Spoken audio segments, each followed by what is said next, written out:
est-ce que les gens qui s'expriment sur la place publique sont des prophètes? Est-ce que ceux qui proposent des solutions sont responsables de ce qui va se passer? Alors, question. L'autre jour, je voyais un dialogue, un débat où M. Bernard-Henri Lévy, BHL, était interpellé. On lui disait, oui, mais alors, est-ce que vous n'êtes pas trompé à propos de la Libye? Je sais pas quoi. Alors lui, il répond, ben oui, mais la Libye, d'accord, mais enfin, la Libye, on aurait dû intervenir aussi en Syrie. Bon, donc il a réponse.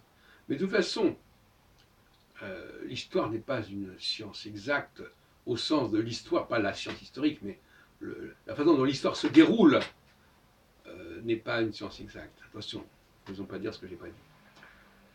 Vous savez que dans beaucoup de cas, c'est comme ça. On emploie le mot histoire à la fois pour dire ce qui se passe et pour raconter ce qui se passe. On fait l'histoire de l'histoire, en quelque sorte. Donc,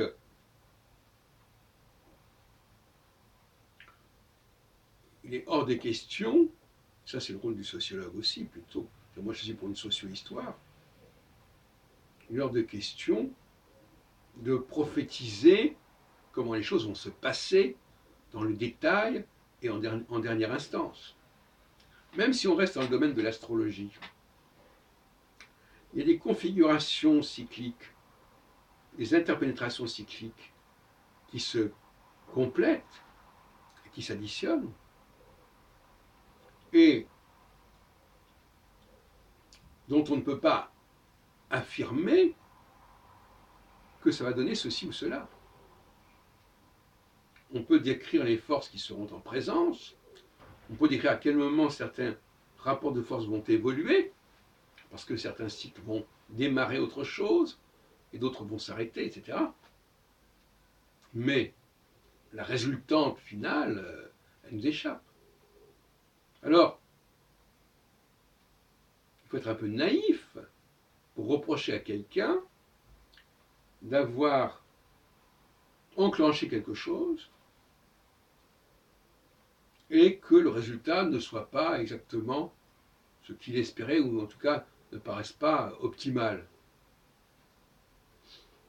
La question, c'est justement ce qu'on a enclenché. Et ça, c'est un raisonnement d'homme et de femme. L'homme, il enclenche quelque chose, il ne sait pas ce que ça va donner. La femme, elle se demande qu'est-ce que ça va donner. Mais ce n'est pas elle qui enclenche. Donc c'est un dialogue de sourds, en quelque sorte. À propos de cette question des femmes et des hommes, parce que souvent c'est les femmes qui disent « Mais qu'est-ce que ça a donné? À quoi ça aboutit ?» Ça, c'est le genre de ce que j'appelle du féminisme militant, une façon d'agresser les hommes pour leur dire que leurs résultats ne sont pas à la hauteur de leurs espérances, etc. Ce qui est évident, de toute façon, ce qui est évident.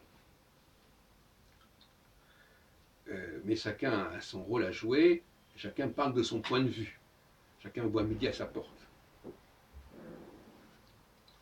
Cela dit, je reviens sur les interventions que j'ai entendues ce matin à propos d'Éric Zemmour, qui a raison de dire que beaucoup d'historiens veulent constamment traiter de la question des femmes dans leurs propos. Et pour beaucoup d'hommes politiques, c'est un point aveugle, les femmes. Ils n'ont pas le droit d'en parler. Ce sont des électeurs comme des autres, et donc ils ne peuvent pas se mettre à dos les femmes. Et c'est ce qui distingue M. Dupont-Aignan de Zemmour, même s'ils ne le reconnaissent pas. C'est que Zemmour n'a pas peur, parce qu'il n'est pas politique, il n'est pas élu, il n'a pas peur de dire que les femmes sont un élément de pourrissement de la société, quelque part. Alors que Dupont-Aignan, lui, il se garderait bien de dire des choses pareilles. À ce propos, je reviens sur la question de Notre-Dame et de l'incendie. pour moi, c'est tout à fait significatif de l'incurie. L'incurie, ça consiste à confier des tâches à des gens qui ne sont pas capables de les accomplir. Alors, il ne s'agit pas de tâches de base, il s'agit de tâches de surveillance générale, d'inspection générale, de perspective générale. Et on voit bien que pour Notre-Dame, on a fait des choses, mais on n'a pas la vision globale, on n'a pas fait la protection globale. On ne s'est pas demandé qu'est-ce qui pourrait se passer s'il y avait ceci ou cela, et qu'est-ce qu'il faudrait faire pour prévenir, ou en tout cas pour limiter les dégâts. Et on voit bien qu'il y a un problème de conception, de pensée du système qui est en crise. Et moi j'aime bien toujours donner l'exemple, vous bâtissez une maison avec des matériaux qui ne sont pas valables. Et bien tôt ou tard, quelque chose va s'écrouler, va imploser. Quand dans un groupe vous n'avez pas des gens valables, à tous les niveaux, vous avez beaucoup de gens en bas de l'échelle, ou à un niveau médiocre, mais au niveau supérieur, il n'y a personne. Eh bien, on arrive à ce genre de résultat.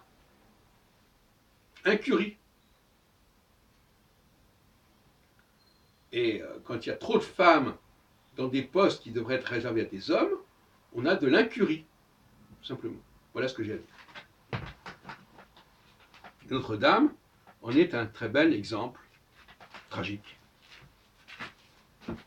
Il y a des éléments qui manquent, il y a des personnages, il y a des rôles qui font défaut, et les gens croient que ça peut fonctionner tout seul comme ça par une sorte de routine, et en réalité, eh bien non, il faut des chefs, il faut des responsables, il faut des gens qui sont au courant, qui voient tout ce qui se passe, qui voient, qui prévoient, et s'il n'y a pas ça, eh bien on arrive à des résultats comme celui-là.